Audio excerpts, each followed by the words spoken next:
Assalamualaikum warahmatullahi wabarakatuh. Bertemu lagi dengan saya di mata pelajaran Otomatisasi Tata Kelola Humas dan Keprotokolan. Nah, adik-adik, materi yang akan kita bahas kali ini yaitu mengenai berkomunikasi yang efektif. Yuk kita cek dulu tujuan pembelajaran di materi kali ini.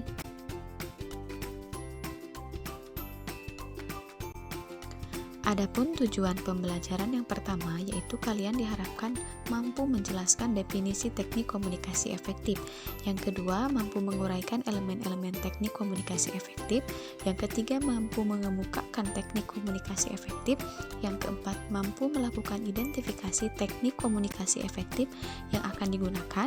Dan yang terakhir yaitu mampu melakukan komunikasi efektif sebagai tenaga humas sesuai dengan prosedur teknik yang digunakan.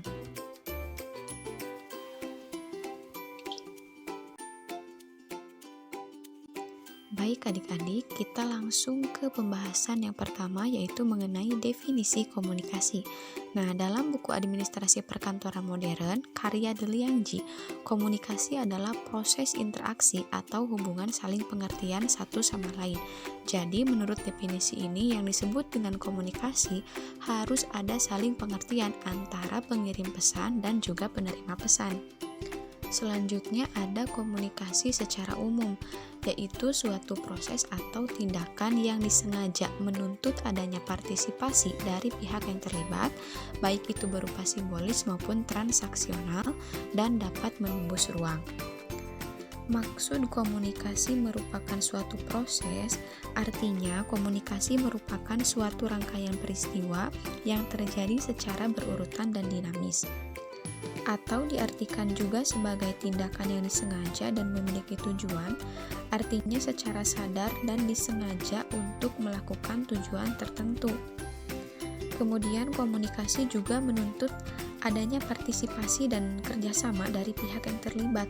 Nah, artinya dibutuhkan dua orang atau lebih yang dilibatkan untuk mengikuti topik atau informasi tertentu agar komunikasi itu bisa berjalan dengan baik.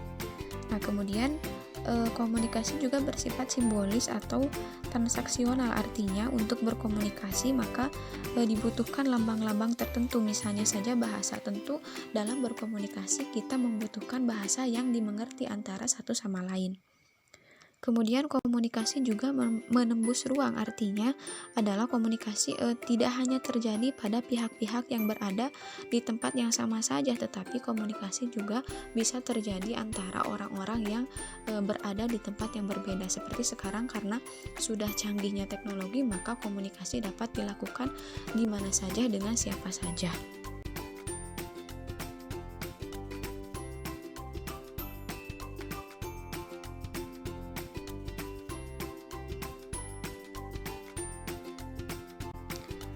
Kemudian elemen-elemen komunikasi ada 5. Yang pertama yaitu sumber atau komunikator, artinya orang yang akan menyampaikan pesan kepada penerima pesan dalam komunikasi. Kemudian elemen yang kedua yaitu pesan atau isi komunikasi tersebut.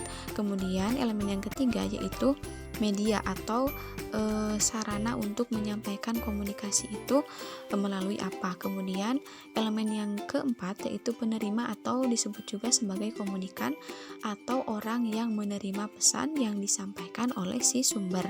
Kemudian yang terakhir yaitu adanya umpan balik atau feedback.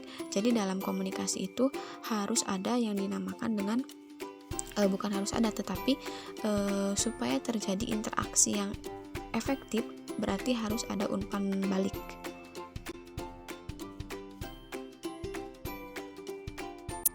Nah, jika tadi dalam elemen-elemen komunikasi ada yang disebut dengan pesan, pesan tersebut juga disampaikan dalam berbagai bentuk. Yang pertama yaitu dalam bentuk verbal atau bahasa lisan maupun tulisan. Kemudian yang kedua ada nonverbal, yaitu pesan bisa disampaikan melalui gambar, kemudian kode, sandi maupun isyarat. Karena kan pesan itu tidak harus selalu disampaikan melalui bahasa lisan maupun tulisan, tetapi banyak media-media lain yang bisa menyampaikan pesan. Kemudian yang ketiga, pesan itu dalam bentuk secara langsung, artinya disampaikan secara langsung dari komunikator kepada komunikan, kemudian yang terakhir yaitu bentuk pesan secara tidak langsung, artinya tidak langsung disampaikan dari komunikator kepada si komunikannya.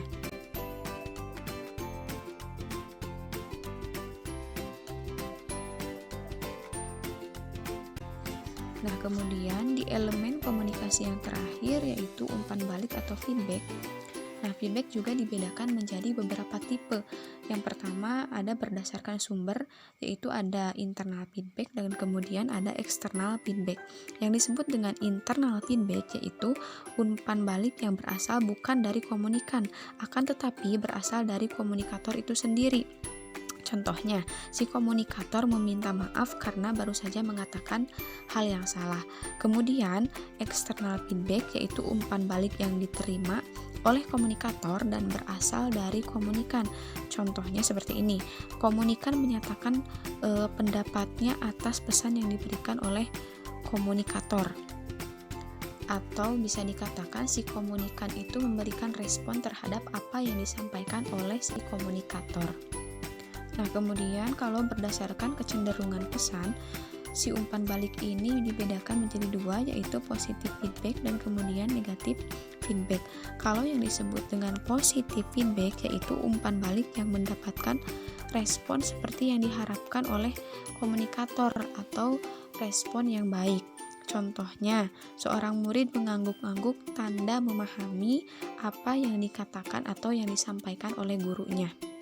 Kalau yang disebut dengan negatif feedback, yaitu isyarat dari komunikan berupa ketidaksepakatan atas pesan yang disampaikan oleh komunikator.